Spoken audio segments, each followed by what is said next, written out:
Здравейте на всички YouTube потребители! Днес ще ви покажа отново една редстон техника. Това е моят втори епизод. Надявам се да ви хареса. За начало влезте в своя Minecraft. Напишете си юзернейма или на български своето име. Изчаквате да зареди.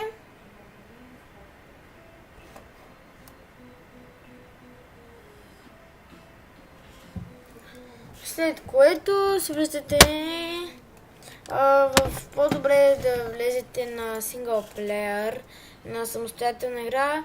Ще има някои сървъри, които не е позволено да се използва Redstone. Но както и да се залагаме за работа. Така, значи ще ни трябва един за начало някакъв блок.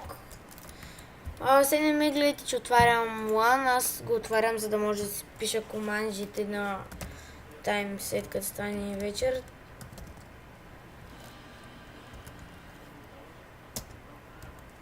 Ето така. Готово.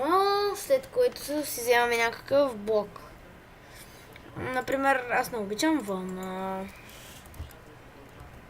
Слагаме вълната. Вземаме си един червенокамен ретранслатор.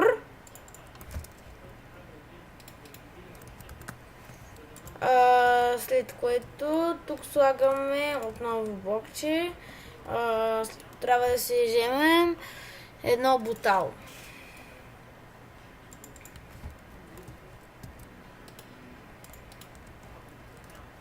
Но гледайте да е ето така.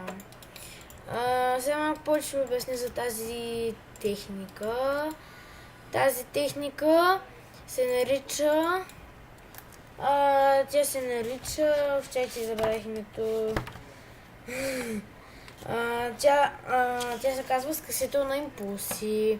Скъсителя на импулси е много добър за капани. Ето, редстон си вземаме. Свързваме го с ръчка.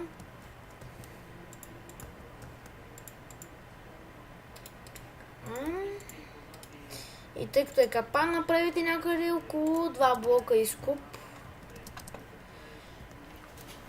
Вземете си един капак.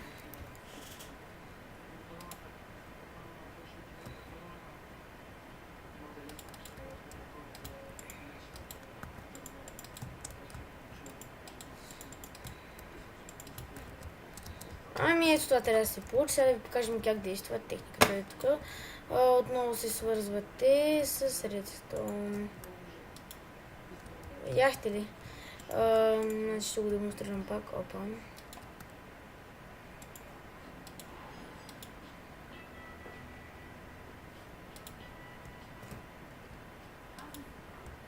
Ето капана се беше отворил и затворил.